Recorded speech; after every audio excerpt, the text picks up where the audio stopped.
Welcome back, everyone. I hope you're having a great day. And in this episode, we're going to take a look at 3 dividend paying tech companies that can provide you with some growing passive income every single quarter.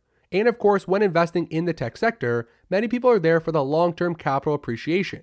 And with the 3 companies we're going to go over today, you're going to get both a growing dividend and a fast accelerating share price. So these 3 companies have a great total return in the mixture of a quarterly dividend and some long-term share price growth. And in this episode, we're going to take a look at the company's recent financials, their performance, and of course, their dividend information. But before we jump into stock number 1, I'm going to ask you to please hit that like button and subscribe. I'm the Gen Z investor, and every single day we talk about the stock market, going over different stocks you can buy, and any major market news. So please hit that like button, subscribe for the daily videos, and the first tech company that provides a growing dividend year after year is ticker AVGO, which is Broadcom. They currently trade for $468 per share. And this massive player in the semiconductor industry is up by more than 48% on the 1-year chart. They have a market cap at $192 billion and are trading at a very reasonable forward PE ratio of only 17. So right now, the overall market is still near all-time highs and is trading with a forward earnings ratio right around 23. So the fact that Broadcom right now, a fast expanding tech company, currently trades for a lower forward PE ratio than the overall market may make this an attractive investment at this current point in time. And right now they have a nice high dividend yield, just above 3%, which once again is at a pretty significant level for a tech-based company. And we can also see that over the longer term, the company has rewarded their investors with some great capital appreciation. And on the 5-year chart, they are up by more than 203%. So overall, this company is a nice mixture of long-term capital growth and a fast expanding dividend. And if we take a look at their investor presentation, in fiscal 20, they generated around $24 billion of total revenue, and the company has more than 20,000 patents and owns one of the broadest IP portfolios within the entire tech sector, not just the semiconductor players. And if we take a look at the financial numbers, year after year, total revenue continues to climb to an all-time record at $23.88 billion over the past full year. Their gross margin, even as they reach a greater scale, continues to improve at an incredible 73.5%. For a company worth $200 billion, to maintain such a high gross margin is incredibly impressive. And if we take a look at their adjusted EBITDA, of course, that continues to grow as the top line has been growing. And what I find really impressive is the growth of their total free cash flow. So of course, when you're investing in a dividend paying company, you receive that dividend every quarter in the form of cash. So the companies pay out the dividend from their leftover free cash flow. And for that dividend to continue to grow year after year, the companies have to grow that free cash flow number to have more funds available to pay out that growing dividend. And we can see for Broadcom, they had around $2.6 billion of total free cash flow back in 2016, and that is more than 4x'd all the way up to $11.6 billion in fiscal 20. So the company generates a ton of cash year after year, which is a great sign for a dividend company. And of course, as the revenue and free cash flow has continued to grow, so has their massive dividend payment. And over the past 5 years, their compounded dividend CAGR sits at 49%. 49% dividend CAGR over the past 5 years is absolutely insane. From 2016 through 2021, their dividend has grown by over 49% per year, which is very, very impressive. Of course, over the past few years, that has slowed down a little bit. The company is achieving greater scale and isn't growing as rapidly as it once was. But overall, they're still expanding at a fast rate in the double digits, which is a good sign. And before, back in 2016, they paid out $1.94 per share annually. So for the whole year, one share paid out $1.94. Now, every single quarter, in one single quarter, they pay out $3.60, which is much more than what they used to pay out in a full year only 5 years ago. So we can see very clearly the dividend for this company has been expanding at a rapid rate. And if we take a look, throughout the remaining 2021, we're still expecting some very strong financial numbers. The company is 90% booked for this fiscal year in terms of total revenue and bookings, and going forward, we're not really expecting any downside. Because they already have such a high booking number and the chips are so in demand right now, these companies have a ton of expected revenue growth over the next 12 to 24 months, which of course could lead to some growth in the dividend and the total capital appreciation as well. And if we take a look at their dividend scorecard, with a yield of just above 3%, their annual payout is $14.40 per share. And the current net income payout ratio currently sits at around 52%, leaving the company enough room to reinvest back in the business, pay down debt, and grow their operations while maintaining dividend growth year after year.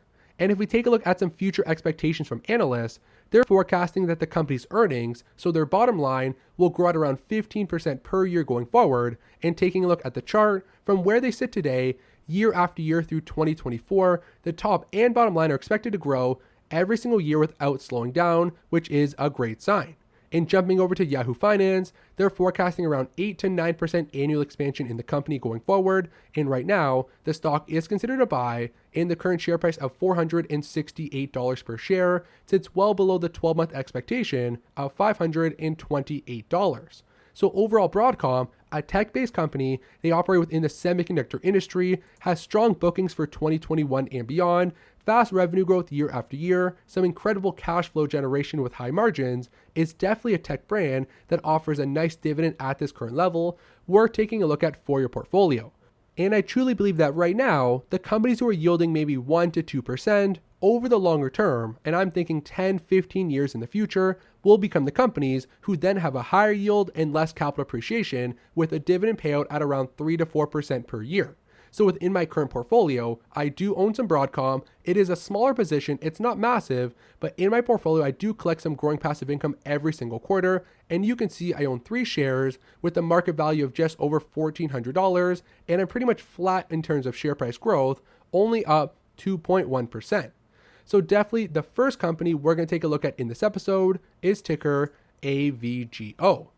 And now if we continue on into stock number 2, it's going to be ticker QCOM, which is Qualcomm. The company currently trades for $142 per share and is up by 55% on the 1-year chart. They have a market cap at $160 billion, again, a forward PE ratio just above 18, which is pretty reasonable in our current market environment, and a dividend yield just below 2%. And over the longer term, Qualcomm has been a main player in the semiconductor industry with consistent operations year after year.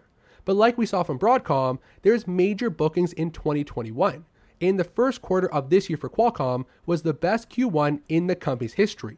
Taking a look at their main product divisions, their handset revenue grew 79% year over year in the first quarter. Their RF front end grew 157% year over year. Automotive up 44%, and Internet of Things up 48%. So overall, their 4 main business categories saw incredible growth over 2020. And in Q1, they generated $8.2 billion of revenue for a 90-day span, which was a record for the company. And their earnings, of course, GAAP and non-GAAP, also set record highs. And if we take a look, they have no signs of slowing down. Qualcomm is a main player in the chip sector dedicated toward 5G. And we can see that for 2021, we're expecting around 450 to 550 million units of 5G phones. But going forward, next year, that's expected to grow to over 750 million units in an annualized basis. So the market for Qualcomm has not slowing down right now and is actually accelerating over the next few years. And I do expect in 2023 and beyond, the number of products with 5G capability will continue to expand as well. And overall, they're expecting 3.8 billion 5G smartphones to be shipped from 2020 through 2024. So the company operates in an industry that's expanding year after year. And of course, their quarterly dividend has grown over time from 22 cents per share per quarter back in 2011 up to over 68 cents per share per quarter in 2021. The company did maintain this dividend right here for 6 straight quarters, but overall, they do have a nice history of growing it over the longer term. And they've returned over $96 billion to their investors over the past decade. $96 billion worth of capital has been taken to the company and returned to their shareholders through dividends and stock buybacks. And if we take a look at the company's dividend scorecard, a yield just below 2%, which again is low in terms of the other sectors, but if we're taking a look at tech companies specifically, which is what this video is about, coming in right around 2% is not a bad yield for these brands. And their payout ratio is extremely tiny, just around 35% of their net income, so it is very sustainable over the longer term, and they continue to pay down debt while growing the dividend as well. And if we jump over to their financial statements, we can see with Qualcomm, total revenue did hover around $22 to $24 billion per year over the past 4 to 5 years. But of course, in the trailing 12 months, we have seen a major expansion to up over 29.4 billion during the past year, which is a great sign. And of course, this company is profitable, generating a ton of net income year after year as well. And if we jump over to the balance sheet, they're in a very strong short-term financial position with total current assets of over 18.2 billion compared to short-term debt of only $9 billion. So a current ratio above 2, and over the next year, they're going to have absolutely no liquidity issues.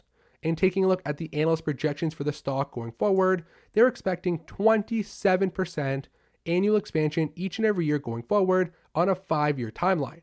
So this is some massive double-digit growth to see from the big semiconductor player. And right now the stock is considered a buy, coming in at a 2, and the $142 level is once again well below the 12-month expectation of $171. So Qualcomm is definitely a company we're taking a look at for a growing dividend within the tech sector. And I do own this stock as well in my personal portfolio. And when AT&T announced that they were selling out of their Warner Media division, I sold of my entire AT&T position, which was worth around $5,000, and put all of that capital directly into Qualcomm. So if we take a look at my portfolio, it is one of the larger holdings right near the top, and we can see ticker QCOM. I own 40 shares with a current market value of $5,700, and I'm up around 12.2% on my current position. So definitely a company I do believe in for my personal portfolio, and I think we'll have some nice revenue and net income growth over the next few years. And now we're going to continue on into stock number 3, which is going to be ticker MSFT, which is Microsoft. They trade for $277 per share, and the second largest company in the world is up by 34% on the 1-year chart. They have a current dividend yield at only 0.8% and a forward PE ratio right around 35. So with this company, we're getting a different trend. For all the other stocks we've gone over, they've had lower forward PE ratios with a higher dividend. But with Microsoft, I think this company is so strong that it's actually worth paying a premium and a forward PE ratio above the overall market and for a smaller current dividend. We all know this company, we all know their operations, and although they already are the leader in the tech sector, their pace is actually picking up. And over the past quarter, they saw their fastest revenue growth since 2018. So even though they're worth $2 trillion, they're actually growing at a faster rate than they have been over the past 2 years. And if we take a look at all their different product categories, this is a very diversified business. And over the past 2 quarters, every single product category has seen some year-over-year growth, which is a great sign.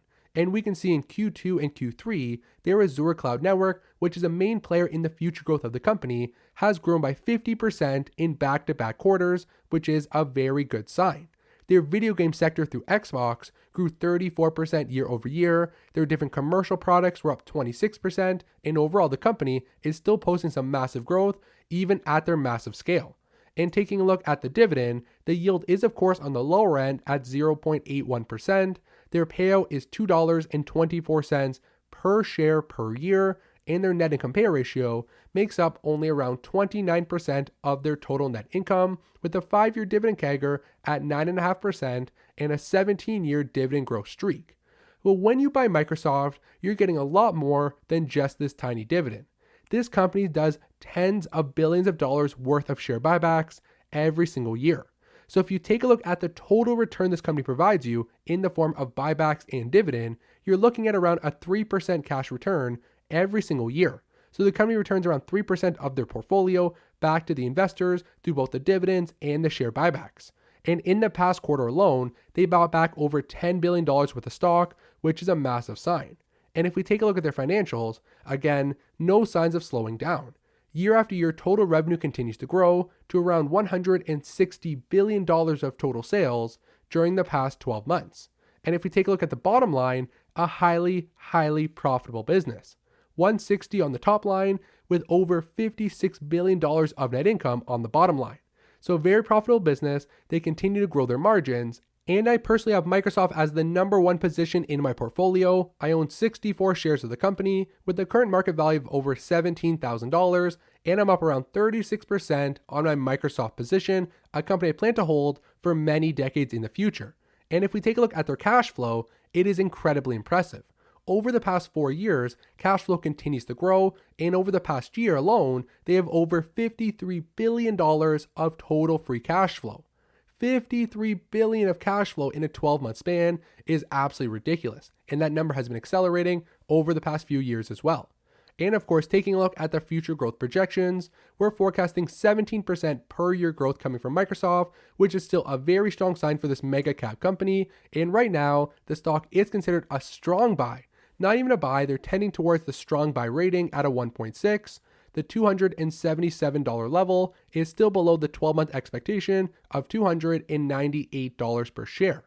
So overall, Microsoft is the third dividend-paying tech company to take a look at for your portfolio. Some nice dividend growth every year, and of course, over the long term, that yield will grow, your yield on cost will accelerate, and due to the massive share buybacks, you're actually getting a lot more cash returned to you in another form. So definitely a strong dividend-paying tech company worth having in a portfolio if you want to invest in tech brands that also provide some quarterly cash flow.